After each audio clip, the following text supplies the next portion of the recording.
Welcome to Between Two Chairs, Demystifying Commercial Real Estate, the podcast that brings you the latest insights and trends on the South Florida commercial real estate market, with your hosts, Fernando Arencibia Jr. and Jennifer Woolman.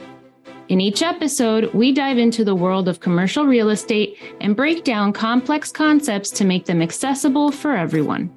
Whether you're a real estate professional, a curious investor, or just interested in the South Florida market in general, Between Two Chairs is the podcast for you.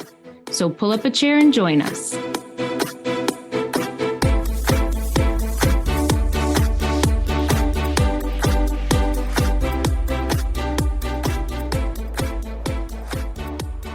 Welcome, everybody, to another episode of Between Two Chairs. My name is Fernando Arencibia Jr., and with me, as always, is the very silly Jennifer Woolman.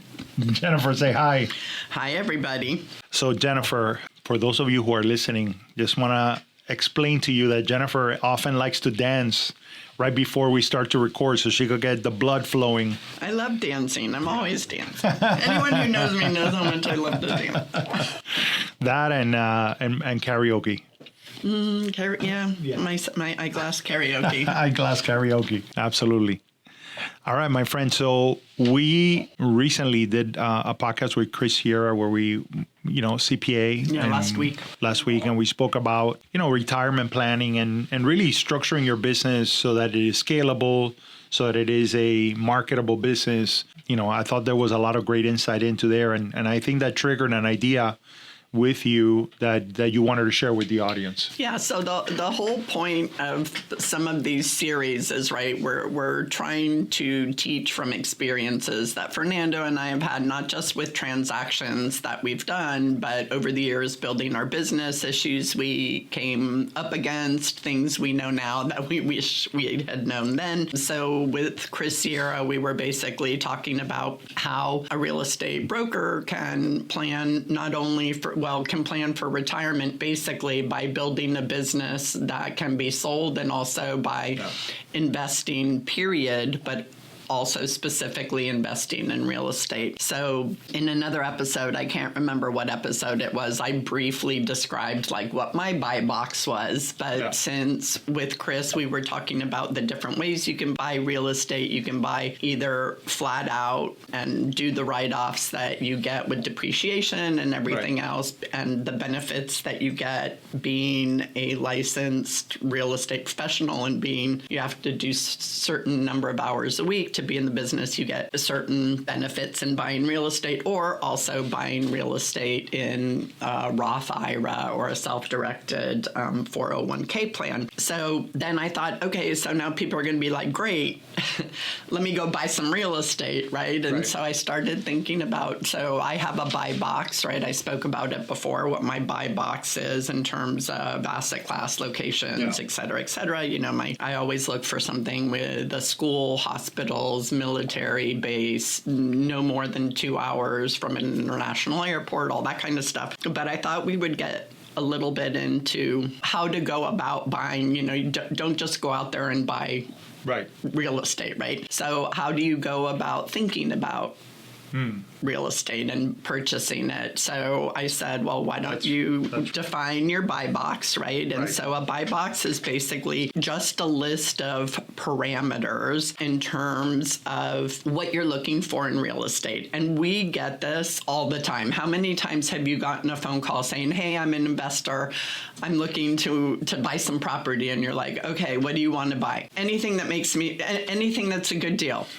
Okay, well, what does a good deal look like to you? Well, anything that makes me a lot of money. Okay, well, what is a lot?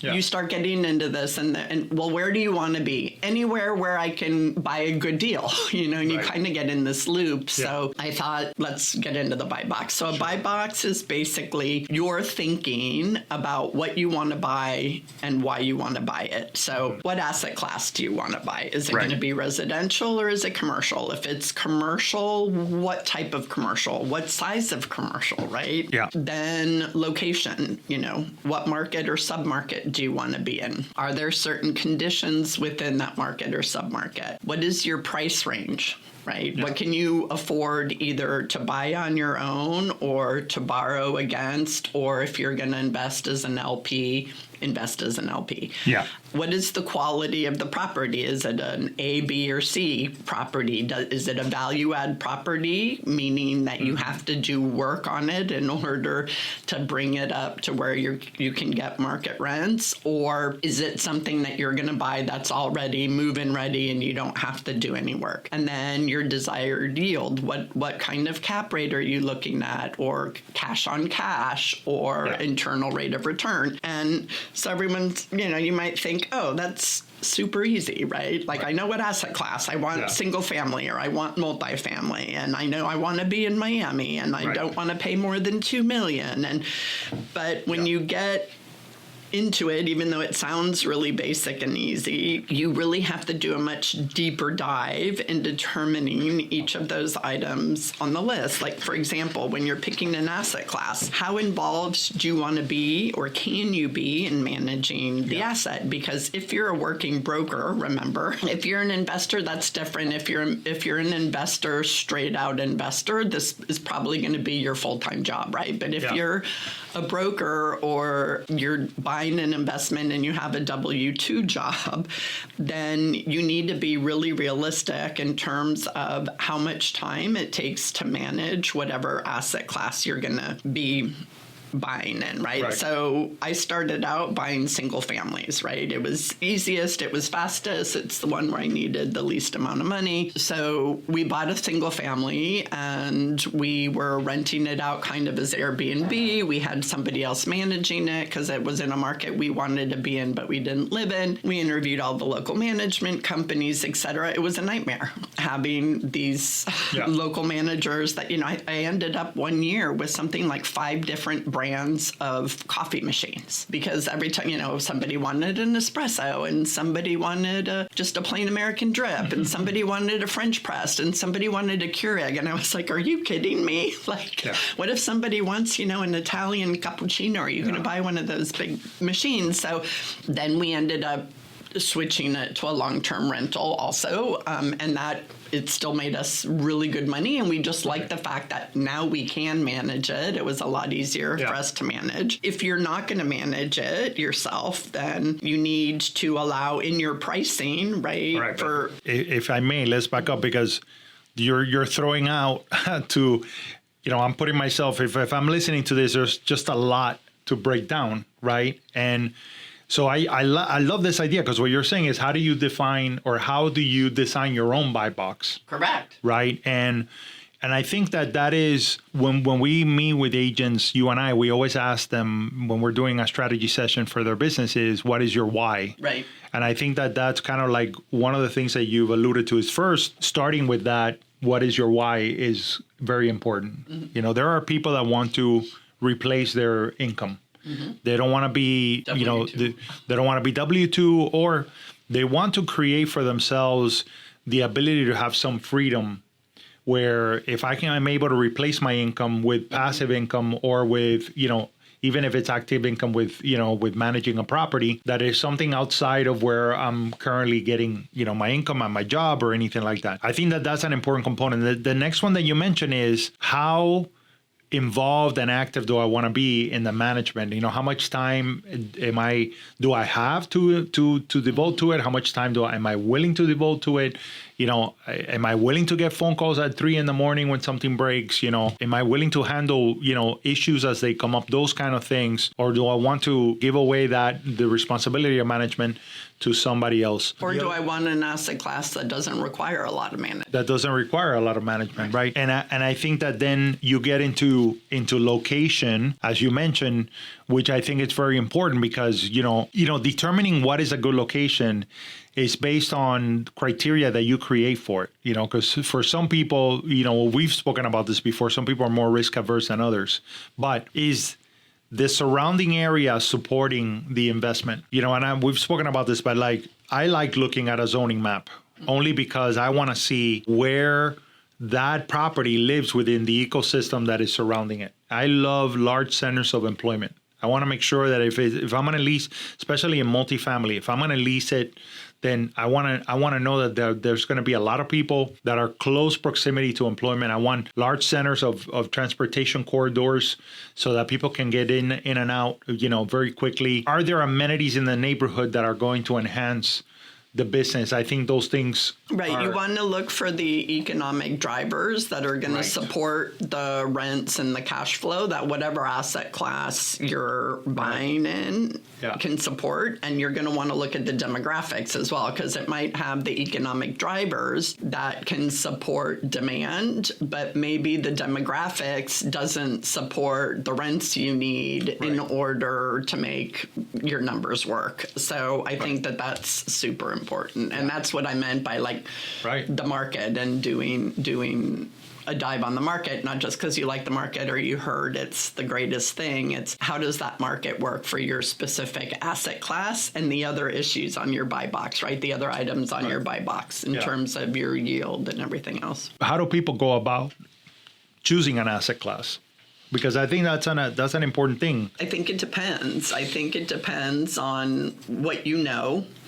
I think it depends on what you feel comfortable with in terms of risk, right? So everybody always says, multifamily is the place to be because everybody needs housing, or single family rentals. Start with a single family rental or start with multifamily because everybody needs that, right? Yeah. It's a universal need. So people might think about that, and then you start thinking about, but then I have to deal with tenants, and what if they don't pay the rent, or what if they destroy the property, or, you start getting into all of these what ifs, and maybe that's not what I want to deal with, or if that is the case, how do I structure the business and my rentals for this property so that those what ifs are less likely to happen. We had a great interview. It was Lauren's interview with the self-storage where she said always plan kind of for the worst. Like she plans for the worst, not expecting it's going to happen, but if it does happen, she's already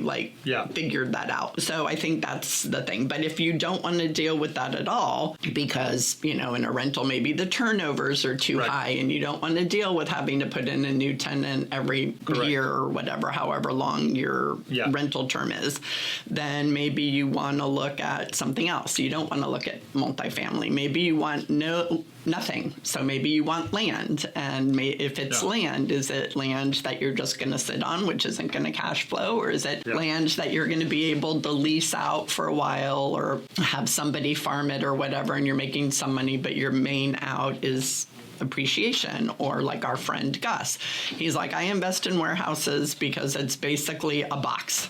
Right. It's a box with a roof and some walls, and that's it. Right. So that's a perfect example, because if you don't want to be an active manager, if you don't want to get those 3 a.m. calls, I mean, anybody could get a 3 a.m. call no matter what asset class you invest in, but you have a higher likelihood of having a lot more work when you're managing multifamily, especially if you have 6, 10, 12 tenants, you're dealing with 12 different issues, and, it is very active. And if you don't want that, and then you look at, okay, maybe I'm looking at retail. The thing with retail and office is that, I might have to cover the cost of build out, and then now I have to throw in more of an investment. I have to now wait out a longer period of time in order to get my investment back for that build out, and then to start, making money when I write these leases. But then you look at, industrial, and that's one thing that Gus always says. If the tenant leaves, I don't have to do a lot of build out. I'll clean it up. I'll sweat. We clean it up. Maybe I have to paint the walls, whatever it is. But it's a box. Right. And then it's very functional. It serves a purpose. And when I'm going to lease it out, that's going to be their use. So I think some of the decisions as to what you're going to invest in are kind of determined by when you're asking yourself, why do I want to do this? And what am I willing, what is it that I want to do? Because of course, if you outsource the management to somebody else, then there's a cost to that. Correct. And then the numbers don't necessarily pan out. Plus, I do feel that, especially when you're starting out, it's good to manage your own property because you get to know what are the pain points. Correct. And then if you choose, okay, now I'm going to scale and I need to hire a manager, I know what that manager is going to have to do, and I'm going to be better suited to interview and find the right fit because I know exactly what work that entails. Correct. Yeah. And I think, you alluded a little bit to price. So price isn't just, okay, I want to buy industrial up to $2 million in X market, right? Because the $2 million cap doesn't take into account, remember, that's just the purchase price, but then you have the cost of due diligence, you have costs associated with any financing that you get on the deal. If it's a value add property, you're going to have CapEx, capital expenditures that you're going to have to allow for. Even if it's not a value add, if it's a single tenant, so let's say you already have a tenant in it, but it's a single tenant office building, the lender is going to require that you have a certain amount of money put aside because they understand that a single tenant building, one person leaves, you've got 100% vacancy and the length it's going to take to lease it up and NATI, et cetera. So in terms of pricing, it's not just your purchase price, it's figure your price for the first year or two in terms of depending on the property quality again. So people develop their buy boxes in different ways. I've seen people that they invest, they make a couple mistakes, or they invest in something. They didn't necessarily make a mistake, but they learned, hey, I really don't like managing this. Right. I really don't like this product. It's a pain in, and I don't want to have to deal with the negatives of that. They take all the lessons that they learned and now they redefine, that buy box. But what is very important here is to have a buy box and how significant that is. I remember meeting with a client who was only investing in one neighborhood, was doing extremely well, but they have other interests. There were other things that attracted them, and then they went to look at a farm in Homestead. And we went, and listen, we invested a lot of time looking at the farm, evaluating it. And for me, it was fun too.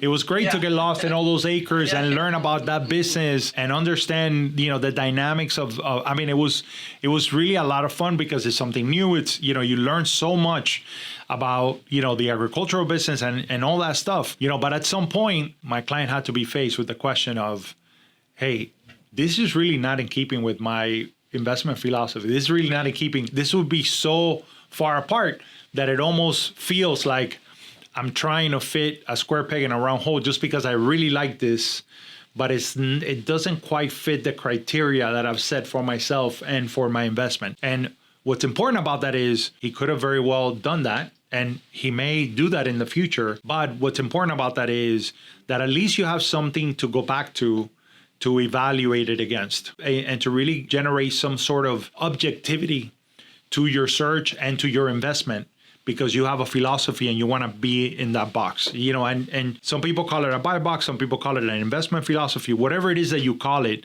having those sense of standards, criteria, it's going to be extremely helpful. I've yet to meet an investor that comes to me, or let's say, someone with money that wants to invest, that comes to me and says, I want anything in South Florida that is a good deal. I have up to $2 million to invest. I've yet to see that person find what they're looking for, buy, or be successful with what they buy. Right. And that's why when people come with that, that's why we have to ask the questions, because they might not have a buy box, right? They might just think anything that's a good deal. But then if you ask them the right questions, then all of a sudden they're like, well, wait, maybe I don't want multifamily because I was going to manage this myself with my son. Right. It's like, okay, are you prepared for this, this, and this? If you're not, then maybe you want less units, or maybe you want a property manager, or maybe you want a whole different asset class. So when those type of people come, it's always good to help narrow them down and help them find it. And the reality is if they never can define that, they're not, in my opinion, they're not real buyers. And you're just spending a lot of time, where am I going to look? The entire state of Florida for every single thing that might be sold that's a good deal. If I find it, I'm buying it. A good deal is so subjective in the minds of the people that are telling you. Like, there are deals that you could objectively say, this is a good deal. Right? That's not what I'm saying. What I'm saying is that when somebody comes to you and says, I want a good deal, it is subjective in their mind. It could mean so many different things to so many different people. It's not really grounded in a philosophy. Right. What it's does just a good like, deal look like to you? Well, and then there is the sense of, here's the other thing that happens, right? Because there's two ways to look at it. From a brokerage perspective, if I'm helping someone and they don't have that defined, and I do find them the good deal, they will likely not recognize it as a good deal. And the reason why I say that is because they don't recognize it as a good deal because they're not looking only at that asset class in that market and understanding the dynamics of what has sold, what makes it a good deal. The other thing that happens is that they don't have, because it doesn't fit a set of criteria that they have created, right? Or that they have, that they have generated through their experience of investing, then there is no sense of urgency to act upon it, right? So what ultimately happens is if somebody comes to me and asks me that, and then I bring them the deal, that usually is met with more study, more research. And by the time they come to it and they say, you're right, it's a great deal, it was a good deal. Right? However, the people that have a buy box and that are looking, number one, they learn so much about the market. They know the market backwards and forwards because they've seen everything. And then they begin to realize, maybe I'm in a market where there were a lot of high asking price, but the closing price actually is lower, and more in keeping with the kind of cap rate that I'm looking for. And then when they find somebody that prices it right, they know, okay, so this is a good target. But for them, the sense of urgency, because nobody necessarily has to invest, right? Housing is a universal need, but if you have your house, your family, everybody's thinking, now you have this money, you want to invest the money and you want to invest it in real estate. The only sense of urgency you create is based on your own goals. Once somebody has that definition and they find the deal, then they have the sense of urgency to act upon it. Well, and I think it's important too, because in terms of the desired yield, if somebody's going just by the cap rate, right, which most people do, they're just like, what's the cap rate? What's the cap rate? Well, they might be missing a really good deal because the cap rate might be super low, but maybe the price per square foot is good, or maybe the cash on cash is good, or the internal rate of return, right, whatever other metrics. So I always think if they're just giving you a cap rate as a broker, you need to ask, well, okay, what if I found you something that I thought was a good deal based on other numbers, right? But it didn't meet your cap rate. Right. Would you consider it? Because that becomes the education point where, so many people just think about the cap rate. And I always look at, like, for me personally, I look at the cap rate as a beginning point, right? Like, it's what I look at. I look at cap rate, I look at price per square foot. If both of those are totally off, then I don't even do a deeper dive. But if one of them is super interesting, going back to your point of really knowing the market, I don't care what the cap rate is if the price per square foot is way below market, right? And I like I like the idea that to stress the importance of having a point of view. Mm-hmm. And I'll tell you a quick story because we like to demystify commercial real estate, and some of the wording that you're hearing from us, LP, and you're going to passive income. Listen, life is not that complicated, right? There are things that are keep it simple, stupid, right? I've met people who own property, and they have created a point of view of why they feel that their property is going to continue to gain in value. And I remember looking at properties and evaluating properties in Little Havana, right on 17th Avenue and Southwest 7th Street. And the owner was saying, like, no, I think everything that is happening in Brickell is going to continue to grow this way. And in his mind, everything here is going to upzone, and this is going to be a really tall building. And he may well be right. And he goes like, this is going to be West Brickell and a lot of stuff. Now, that really didn't happen, right? Because Little Havana is its own flavor. And so it's become its own neighborhood. It's its own thing, but it has skyrocketed in value since, I'm talking about, meeting this person 14, 15 years ago. But he had a philosophy, he had an idea. This is what I think is going to happen. We're going to continue to grow population. This is before the pandemic, before everything happened, migration, but he just had, this idea that, hey, they can't continue to do there. It's going to keep pushing over here. This is like undiscovered territory. And he wasn't wrong, but there was a philosophy, there was an idea. So what I'm saying is it doesn't have to be that complex. You can also look around you. And that's why I like looking at the demographics. That's why I like looking at the zoning map, because, it kind of really gives you a sense of where's the growth going to be if it's going to happen here. Perfect example. A lot of those properties that were built in the 1920s had no parking, but they were all full. How does that happen? Well, let me tell you, it wouldn't happen in Kendall.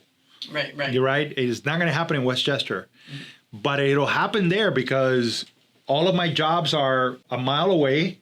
Right. I got large centers over by. I got a bus that comes by every 5 minutes, and I don't need a car.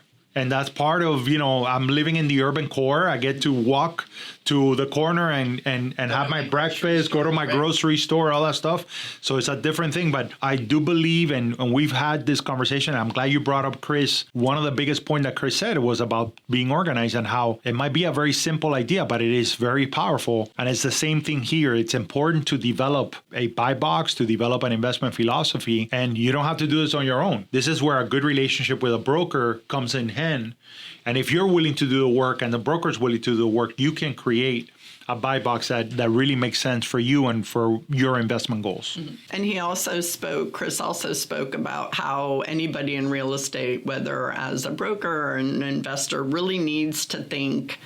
You can't think short term. You have to think long term. Even if you're a fix and flipper, for example, that's short term and turnaround. But what if you kept that as a rental, right? Or if you're constantly doing fix and flips short term, what is your long term play with that, right? Are you constantly fixing and flipping into bigger properties, or like just because you're doing some kind of real estate, or if you're doing a value add and your hold is 5 years, right? Okay. Right. It might be 5 years for that property, or, 6 months to a year for the fix and flip, but your long-term goal plays into those short-term moves. So I love that, because so many people in real estate are just focused on the transaction. And we talk about this all the time. Yeah. If you're a broker, you need to think long-term, not just about, not just transaction to transaction, because we know so many people that at the end of the year don't have the money for taxes. And at the end of a life, don't have money for retirement, or can't do the trips that they need, or they have to keep working even though they no longer want to, because they were just focusing on the transactions. For sure. I also like, because you mentioned that it's important to be flexible in investing, just like in building your business. I remember speaking to a lot of people that were doing very well with Airbnbs. Pandemic hits, they had to shift. Now they're going to lease it out for a year. It shifted their mindset. Obviously, it shifted the income. But, some of them never went back to. They just like the idea, oh, man, I don't have to be so much on top of this and, maneuver this. And then, or some of them basically reactivated a couple of the units that really were making the most sense. And then the other ones that were more work in order to get people in, they kept us long term. So that's the other thing. Like, there's always that flexibility that it's important to have, when it comes to positioning your assets. Well, I think that was another thing that Lauren brought up, was what else could this be, right? So we've had so many people call about portfolios that are Airbnb portfolios. And I'm like, okay, so they're asking you to buy this based on the income it's making today. Right. And I think you had an experience with somebody buying a multifamily where the numbers were kind of wonky, and it's like, okay, but we could turn it into a hotel, right? For sure. So if you're buying an Airbnb portfolio, great. But if you're buying it on the numbers that they've made historically, like, maybe tomorrow it doesn't work. Well, do those properties still work as long-term rentals, right? Can you get the numbers to make that financing work as a long-term rental? So, with Lauren, it was like, okay, so this is currently a self-storage, but what if it doesn't go well? What else could this be? Well, it's zoned mixed use, so I can turn it into something else, or I can take out, because of the way that it's sectioned and the ceiling height, I can take out a couple walls and it can just be an industrial building. So I love that. I think it's always important. And again, that goes to the long-term vision of not just the investing, but also the life of the asset that you're purchasing. Well, and to piggyback on that, what Lauren was also alluding to, which is very important, is there is one element in your investment success, which is you, right? And so she looked at it and she goes like, well, I think that this business, because I'm buying the real estate that is a business, that is a running business, which is self-storage, is not being run very well. I think that the marketing can be better. I think that we can do a better job of structuring how the people that are employed within the business work more efficiently, more effectively. I think I can then increase the value of the rents. I can reduce expenses. And so she saw how, well, my experience, I'm able to do a value add in here that is not necessarily about monetary investment, capital investment into the property, but it's more about how I'm going to take my experience and my expertise to improve upon it and to run it better. And, I saw that a lot where you might have an operator of, let's say, multifamily, who's not a great operator, who never increased rents to be at market, who just didn't want to have the hassle. So they rather have people there paying less rent, but for those people not to call him and bother him or her, and then decide at the end, okay, now I'm going to sell. And the new buyer is like, well, I can't give you the money as if it was market rents because you didn't do the hard work, which is to maintain the property, the standards, and increase the rents. But you bought it 14 years ago, you're still making great money. But the new operator is coming in knowing, okay, so the rents are very, very low. I know what I need to do in order to make that better. So the numbers are going to look extremely different at the end. And so that's the other component, is how much experience you have into that. That's why, I think restaurateurs make for great operators of, let's say, a retail look, because they understand that dynamic. Right. They understand the dynamic of dealing with tenants. They understand the dynamic of how to evaluate, how to pick the tenants that are going to be successful, and how to set them up for success. So there's something to that idea that whatever experience you have in your life, you can bring to the table, and that will be like a little bit of a secret sauce to create that success. And don't ignore that part, right? Because that could be a big part of why or how you develop your buy box, to say, well, these are strengths that I have. Like Lauren has that experience in IT, had experience in marketing, had experience in business, and brought that to the table, so that when she made the decision, that also helps her hedge her bet. Right. To find success. Right. Well, she also had single family investment experience from afar and everything. And I know a couple of hotel operators, they invest in small hotels. And the way that they got to it was they started in single family. Yeah. And then they went from single family to, they switched those to Airbnbs. Then they went to multifamily.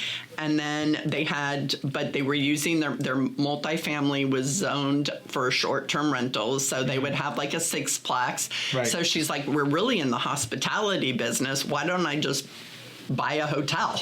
Right. And so she started buying hotels and using hotels because she already had the experience of customer reviews, customer satisfaction, the hosting from an Airbnb. So again, that goes into the long term. So let's say you do want to start investing in hotels, but you don't have a hotel background, either LP with a GP who invests in hotels so that you can learn through that, or start small, start with Airbnb properties or a small multifamily that's zoned correctly, and you can see, do you like it? Do you like the fact that you're basically booking short term, right? That a guest can cancel. One of the issues right now with the World Cup, that they're saying that hotel occupancy isn't, in a lot of these host cities, isn't what they want, what they expected it to be, because FIFA went in at the very beginning, took a ton of blocks because they needed to make sure that they had for the players, that they had for all their support staff and everything else. And now that it's settled down, they've canceled some. Well, now it's last minute. Most of the people who are coming to matches have already booked. And so, that's one of the things with being a very, very short-term rental, which is hotels, which is basically one to 2 nights. And I know people that love being an Airbnb super host, and they love they always leave a book for people to leave like comments. They love reading through it. For them, it's an experience to go every week and, make sure everything is clean, set up for them, all stuff. They like creating an experience, and there are, these are people that are very well suited for hospitality. They didn't have to buy a hotel to figure that out, and now they went from one property to another. And, they love that idea of, hey, I'm creating something of an experience that is unique, and, and some people have a knack for that. So no, it's unbelievable. And the reality is that there are so many different ways in which you can be a successful investor in real estate. You have so many options that at times it can feel overwhelming. And that's why, again, creating a buy box, creating an investment philosophy is so important to your success and to making sure that you get to do the things that you want to do, and that investment helps you achieve your ultimate goal. Correct. So you can tell that we get excited talking about investing in real estate. So if you're somebody who's interested in investing and want to figure out how to do your buy box and want to do a deep dive into the questions that we use for our own buy box, feel free to reach out, give us a call, and thanks so much for joining. Absolutely. Thank you guys, as always, for pulling up a chair and joining us here in Between Two Chairs. For Jennifer and I, we bid you adieu. Adios.